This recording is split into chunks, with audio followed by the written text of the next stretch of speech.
Oh, we just got to pick up where we left off.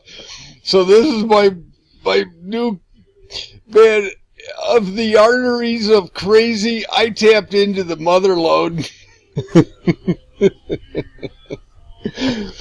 This Dina is Mickey's sister. By the way, Mickey's adopted from her family. And I feel sorry, I really do. And I hope to God she's happy because she should have never married me. I was her meal ticket out of Chicago. And I get that. I get that now. There's no way. She was cool. She was a cool person. People liked her. They liked me. They liked us.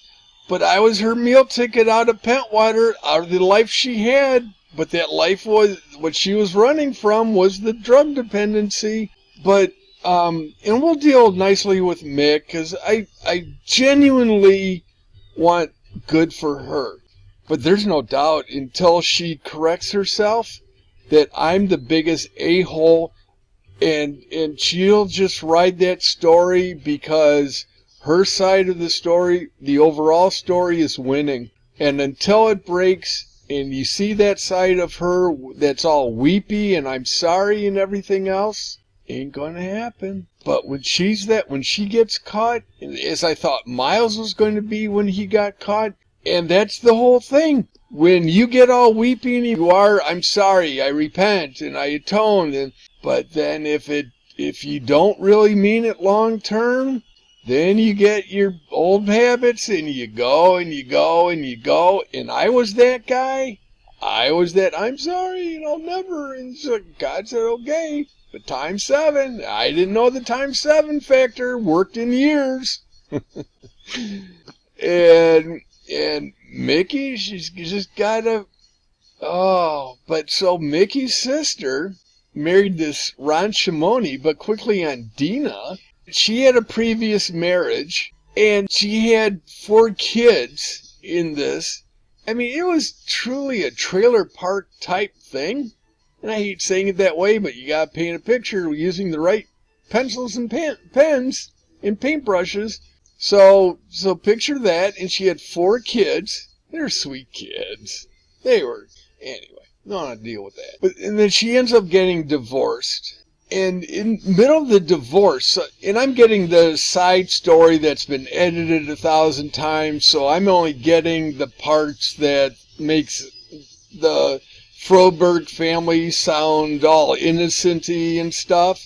But Dina supposedly has this dependency on pain meds, imagine that, and is so cranked out on pain meds that she's passed out all day, and Bob has to go over and take care of the kids and take them to school, and Dina is such a mess and train wreck that Dina has to sue her parents to get, or Mick's parents have to sue Dina to get access to the kids because Dina doesn't want anything to do with her folks. But that's before I found out the true story. But so I get this impression that Dina's this whacked out drug addict with these 4 kids, and then she marries Ron and slowly gets back with the family. But I have this whole thing where, Ron's the bee's knees, but actually, no, Mick thought he was an idiot, and you'll see why. But, so all these things are going on, but the takeaway point is that Dina had to sue Bob and Phyllis to get access to the kids. Did I say that right?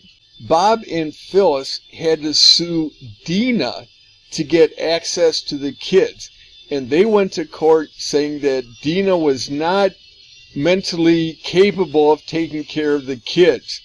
I don't know what the true story is, but that's what the court system believed. Because I know it's on record and I could probably find it fairly easily if I don't want to do it. Because public records are public records. They're open to the public. But I don't want to dig into those family more than I have to. But I'm just saying where I overlapped with them. I'm going to show that. I'm not going to get in their background, though. So, Ron Shimony. So not only do I have this alleged sister-in-law who's whacked out on pain meds, which is also Mickey, But this is Ron Shimony. So let's meet Ron. Let's meet Ron. Oh, no, don't do this. No. Don't.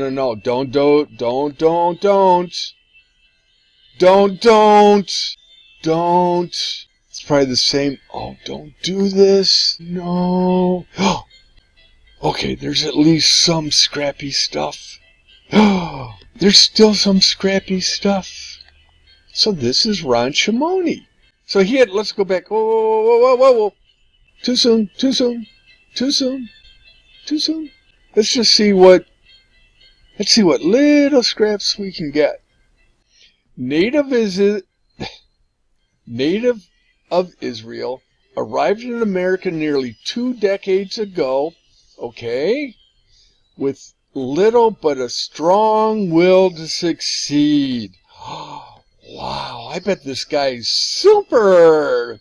A self-proclaimed graduate of the streets of Chicago University. You wonder why it's self-proclaimed? Okay, we're not going to do it yet. I gotta blow my nose. Hold on. So, is smell around reaching you guys yet? Can you kind of sense the the smell-o-vision kicking in? Self-proclaimed?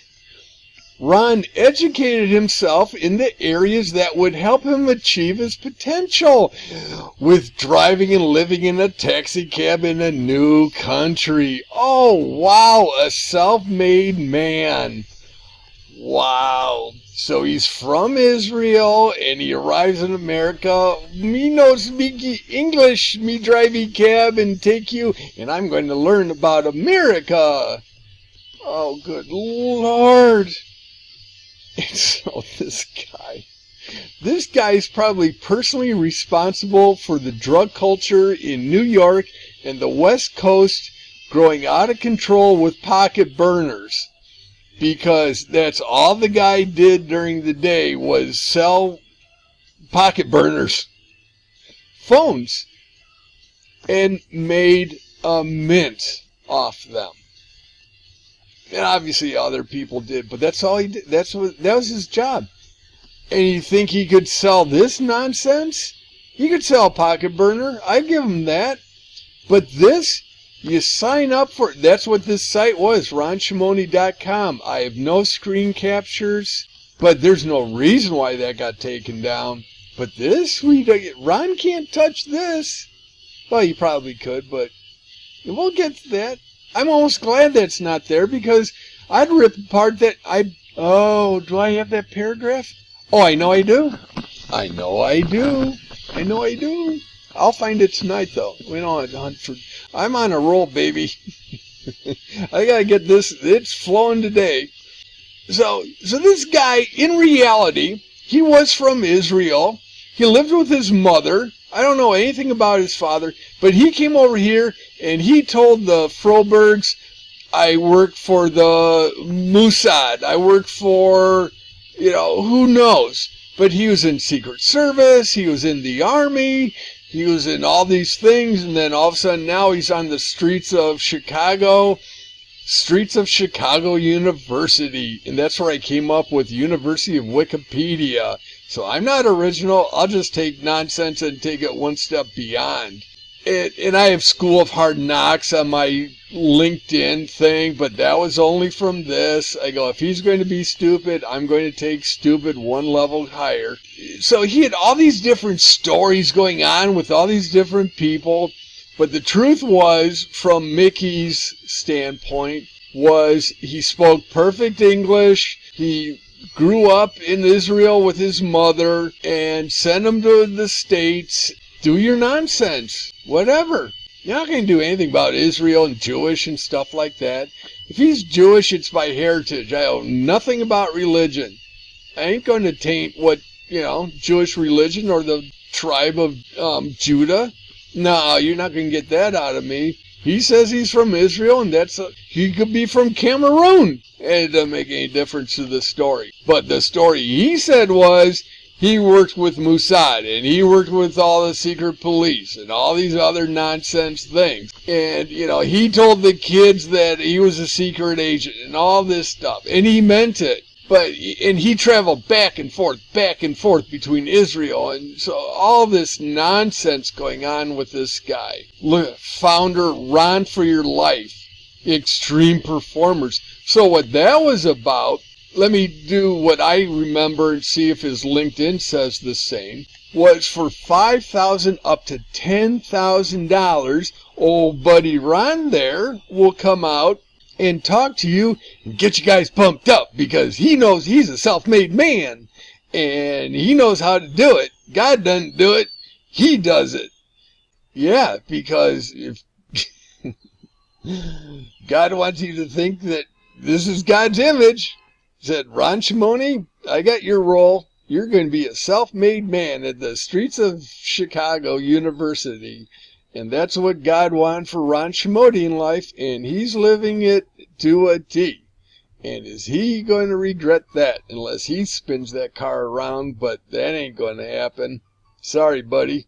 But this guy looked at me like a piece of crap. I mean, literally. And maybe I was, but he had the $3,000 Brooks Brothers. I don't know if they're that expensive. Sorry, Brooks Brothers, if I dissed on your... You probably have nice suits for $300. I don't know. But he had the $3,000 suit and all this nonsense. Had the hair and everything groomed. And was totally into golf. And he and Bob would play golf. And oh my God, it was bad. And this guy, Dina... Basically, Dina, give me a kid. So, you know, I don't remember it'll come to me, but it's getting blocked for me for a reason. So, Dina gave him one son, and that's all this guy cared about was the one son. Forget about the other 4 kids. And it might have been 3 kids, and then his was the 4th. I think that's it. The previous marriage, Dina had 3 kids, and then his son was the 4th. Because, yeah, they only had 4. But, my God, was it horrible to be around them. Because all he did was cared about his son. Isn't he the greatest kid in the world? And all the attention. And then the poor, there was the one little boy from Dina's tribe, the 3, that he was me. He got kind of picked on and teased but he was the funny, sweet little kid. He's the one that explained gravity and was like, well, what goes up must come down. So, anyway. So, yeah, Ron was this Ron for Your Life, an extreme performer. So, let's just go with this real quick. And I don't want to harp. I'm only going to give this guy no more than 5 minutes. So, there's Ron. And what else did we want to know about Ron? How could you do this? Senior Vice President. So, yeah, this is when I was there. DBS Communication. Those are the burners. Pulled in 7 figures. Well, it's 6 figures, and then he'd get a little under the table bonus. So now he's been running Ron for Your Life. And the thing is, I could pull the plug on this guy in a heartbeat. And I actually, I ran away from doing that because it was too easy. It was too easy. Then I thought he'd sue me. And I kind of wanted him to sue me. But I thought that was going a little bit out of bounds, so I didn't push it. I didn't go to the Tribune or anything like that, but I put things out there that he was 1 degree of separation from me. And the guy probably went around and said he made movies with, what's his name? I wish I had thought about that faster, but the 6th degree of freedom guy. Anyway, with the movies, you know what. So we'll just do a quick, because I'm not giving this guy any more than a couple more minutes. So this was Ron, blah, blah, blah. Can we hear him? Well, you guys might. I can't tell. Oh, I stopped it. Hold on. All right, I got to stop. Okay. Think you guys can hear it now. Myself at those very nights. I had to tell myself at the end of the day, you know, Ron, we're going to do this. You know that voice you have inside of you? You know that friend you don't like sometimes? You know, anyway, I'm going to presume you can hear him. I can't hear him. But yeah, this guy would just go into this character, but that was, this was on and off, he could do this. And he would just go in, and this is like God just saying, I'm going to let him feed himself. And it's like he'd go on and on and on. I'll have to see if it's recording. But we won't go real far, because I don't want... I mean, the guy just makes a jackass of himself right away. But he would just go on about, oh, you can do it yourself, and I did it myself, and if I can do it, you can do it. And $10,000 people would pay to do this. Look, he goes, this is how easy it is. You just make shit up. I'm sorry, I don't even leave that in. You just make stuff up, and you just get other people to get you to, pay you thousands of dollars to, hear you make this stuff up. Oh, God, I gotta stop. There is no... Jerry, just remember, it's not a lie if you believe it. Okay, I'll find out later if you could hear that or not. I couldn't tell. Yeah, if he's yakking, okay, we'll take one of us off. Then I just found out that he has this book. You know what's funny? Besides everything about this guy, I don't know, probably 10 years ago or after things were blowing up, or actually it was when I was writing the chapter in the book about this guy, that somehow I Googled, I did what I just did. I did a Google search for Ron Shimony. A Wikipedia thing came up, but all that was on the page was Ron Shimony, information is being reviewed by Wikipedia for verification. And then later on it said, it's been denied. So this guy kept sending in, he did his own wiki page, and they'd review it and say, no, we need more credibility, because his story was so outrageous about, he said he lived in a cab and he drove around Chicago and he learned the guy couldn't tell you 2 streets in Chicago. And that's how you catch a liar. And his game was just ask them, if not one question that they, if they don't fall apart on the first question, there's 100% chance they'll fall apart by the 3rd question. Guaranteed. The devil cannot lie beyond 3 questions of truth. Gee, Ron, where did you run the taxi? Well, it was on the south side. Well, what street or what areas? Well, it was on Halstead. Was off Halstead? But, so where was the dispatcher? Boom. 3 questions, done. Done and done. And that's all it took. And I just kept asking the police, just asking these guys questions.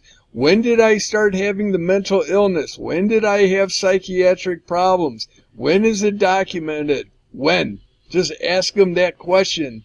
And 2 more, and you'll know what the truth... Well, they knew what the truth was. But so I found that. I can't believe this guy. Cockroaches. I don't know what that is. Ironic. I didn't come up with that. But I just want to do this. I don't want to dig if it's real personal. But yeah, there's the guy. 80 plus pictures. Let's see what he's doing. I want to see... Well, log in. Me, log in. Bad password. Okay. So I don't know. Which. I've got like a zillion different accounts and I don't know which one. So we won't do that. Not meant to be. Not meant to be. His buddies. Ron. Oh, but he would name drop like there's... Oh my God. No, those are just Rons. You never listen to me. But holy smokes. And one last little thing. Because this is the guy that would play golf with Jordan or something and have his arm around him. And look at this guy. Well, that's not him. Yep, that's him. Remember when we hung up? This guy? Here's another story. So he would, if he needed like a saw, like a rip saw, and I'm thinking like, well, I know the one story, but I'm thinking this guy could not, he was about unmechanically inclined as I am, but I renovated, so I can't say that I'm unmechanically inclined. I'm just a putz about it. But this guy bought something at Depot, like a skill saw or a sander. It's probably a sander. Then used it and then returned it. That's the type of guy he is. And maybe that's cool with a lot of people. I don't know. You think that's cool with God? Well, you work that out with him. But that's what he would do. I need something, go do it, and then the problem's yours. Don't pay, don't ask me. You have a return policy. Don't come to me about but that's okay. We're tapped out on Ron time. We gotta go back, regroup. Hold on. Okay, wrapping this up. Okay, I turned the car around. Now I'm getting back on the gravel road to get back on the main highway. So I'm learning, people. So that's where Dina kind of triggered. Squirrel was Dina, and we ran down that little rabbit trail. And the thing is, okay, it turns out that every time, okay, back up just a hair. I got put in reverse and back up just a little bit. Dina was the focus of everything when we were around Mickey's family. So we go to their house for a holiday, and as soon as we walk in the door, oh, Dina's done this. Dina's done that. The kids are crying. The kids don't have food. Dina's passed out again. Dina, and Mick never said a word. She would go into her little hole of, she'd be quiet.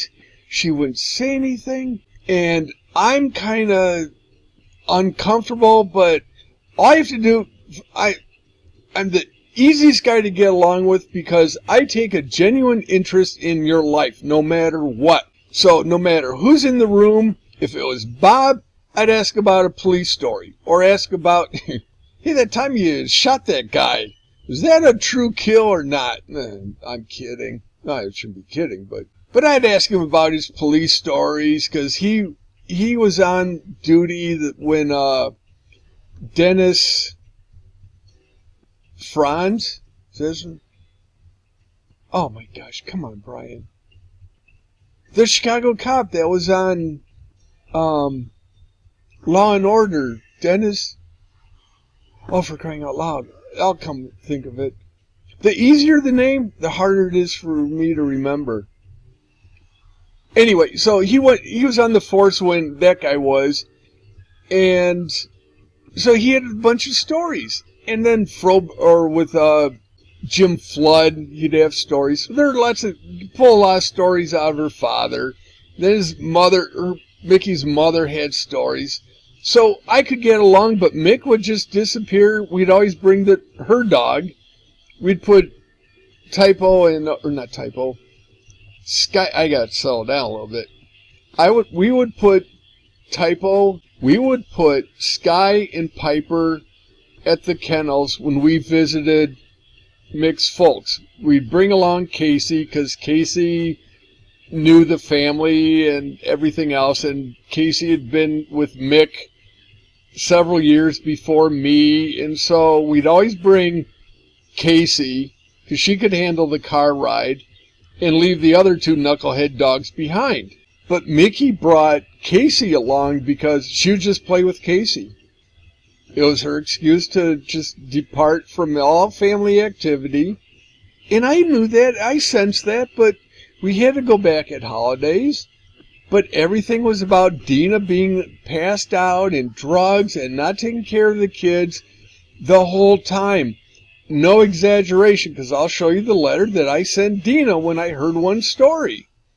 That the kids had to quit sports because Dina was incapable of taking care of the kids. And I ended up writing Dina a letter saying, shape out of it. And then when I wrote that letter, I'm going down. Okay. See, guys, you know what I'm talking about? Where you just can't jump into a story without backstory? So Mick's folks and I were on the outs because I had written a letter to Dina in 2006. This is before they blew up my head. And it was when we went back for a holiday, Christmas, and they said that the kids could not go, they had to drop sports because Dina was never available to pick them up after school or before school or whatever. And Bob had to take care of the kids. And it was so offensive, and my biggest quirk is, how do people let this much abuse go in their family without someone stepping in to call the bluff, or not call the bluff, but to call the nonsense until someone shapes up. Because all you're doing is enabling the person who's causing all the distress. Alleged distress. Note the key word. Alleged distress. So I wrote a letter to Dina because Mick was so upset with this whole Christmas. The kids ended up being crying, and parents were playing card games, and kids weren't getting attention, and it's shut up, you guys, let the adults do this, and it was a nightmare. And Mick was visibly distraught because she tucked it away, and that's why she's always in my heart, where I can get the family nonsense that puts you where you're in a horrible situation, but it doesn't give you allowance to do what you did. Anyway, I wrote this letter, and we'll skip on, or we'll touch it briefly, because it's very pivotal to the story here. And I wrote this letter to Dean and heard nothing. Then all of a sudden, about a month later, Mick tears into me, comes home from where she was working. This is after she got fired and then found another job. And she goes, "What are you doing writing letters to my family?"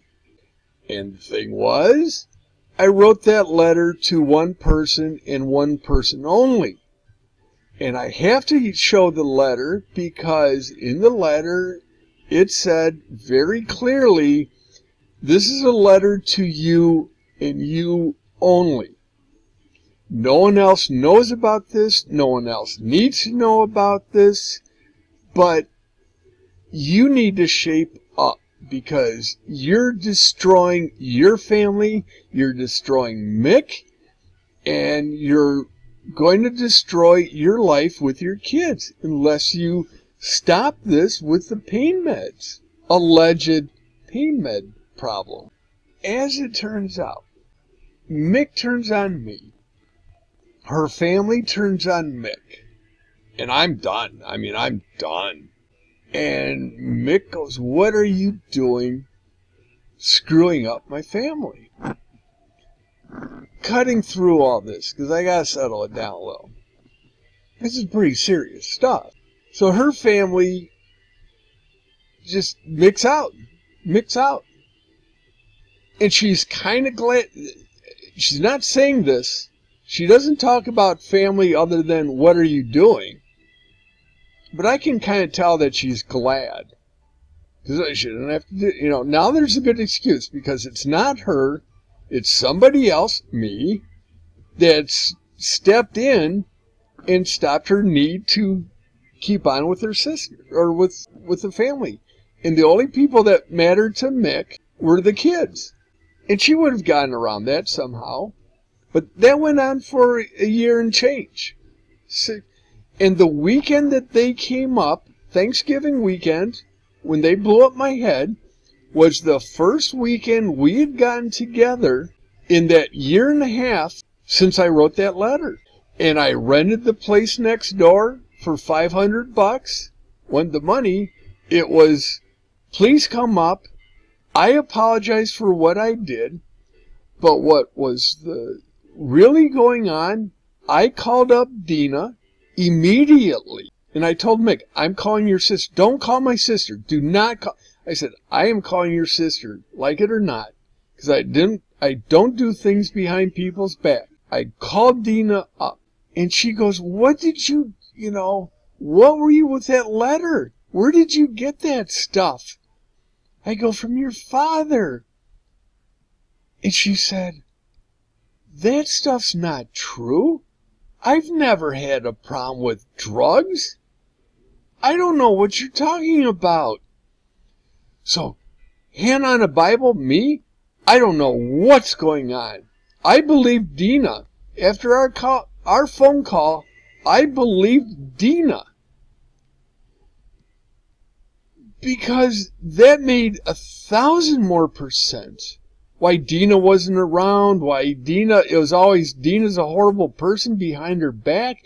Dina's this monster that that Bob and Phyllis have to take care of and have to sue to get access to be around the kids? If I were Dina, stone sober, with wacko Bob and Phyllis on the agenda, I would make them, or I would keep the kids away from them until they sue me. So when I talked with Dina, and Dina's like, I just want, Mick, I love my sister. She's adopted. That's when I found out Mickey was adopted. I had never known that. And she goes, I love Mickey. I just want it to be right with us. And this blew everything up. I said, well, I'll do what I can do. I said, Dina, you have no idea how sorry I am, but you showed that letter to others. But she said, I wrote that because you caught me so off guard. She and I were cool within 2 minutes of addressing the elephant in the room. That's the point, people. If there's an elephant in the room, say, there's an elephant in the room, let's clear it up. Because we were cool with each other right away. And we spent the rest of the time on the phone. It was like 45 minutes. We were on the phone going, you do your damage control, and I'll do my damage control, and let's reconvene. I only talked to her one other time. But and I go, Dina, are you sure? I am so sorry. She goes, I know, it makes sense now. So she knew, what little she knew I knew, she was like, okay, this makes a whole lot more sense. She goes, I never with the kids, I take them to school. The only reason that Bob takes them to school is because he wants to. But I knew Bob had a little bit of beverage in him when he picked him up after school. So I wrote the district saying, this guy is, picking up, he has a little bit of drinking. I said, I have a drinking problem too. But check out this guy, and so with a little bit of truth that I know, I'll run with it.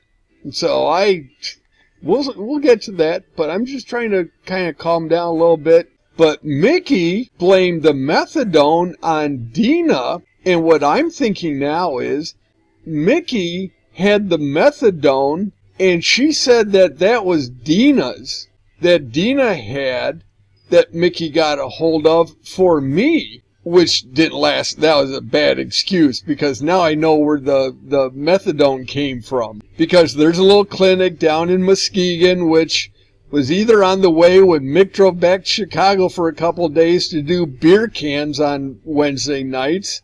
And God knows what she did, because what she told me was not what she did. But when she was telling people she was looking for a job and I gave her free pass, not that she asked for my permission, but she would go down to Chicago to do beer cans, and I'm like, I can't say no. It was my money. 100% of it was it was the trust money, but I was, in their eyes, I was a trust spoiled brat kid. And I admit, we lived off of what Nana left me, which was probably $100 grand-ish. But that got tapped out on, not the house, the house, but $10,000 here on the rehab for Mick and living at the house while we could and paying off her legal fees from she got drunk and ran into a parked car and I had to pay legal fees on that. Oh, we could go on forever with my expenses, but they were trust. They were the trust fund. See, when I go back and I listen to the edit, or when I try and clean these things up, I stop mid-sentence where it makes sense when I'm saying it, but I go back and like, trust. You trust her? Sorry, it's this brain that's been banged around a bit. So I think that methadone, Mick admitted to the methadone, but Blank said it was Dina's. But I think when she went down, part of her rehab was to have a doctor's visit, like one-on-one with a therapist in Muskegon. And there's a free methadone clinic in Muskegon. So I have no problem thinking that, speculating, yes, I agree, that she stopped in there and picked up the methadone that I got tested positive for. And I got to move on, because I'll just start harping on this. I just wanted to clear that. So we're done with the police report. I'm getting back on the road. I see it in the distance. Hold on. So we're getting back on the main highway, but still have to take this little country road.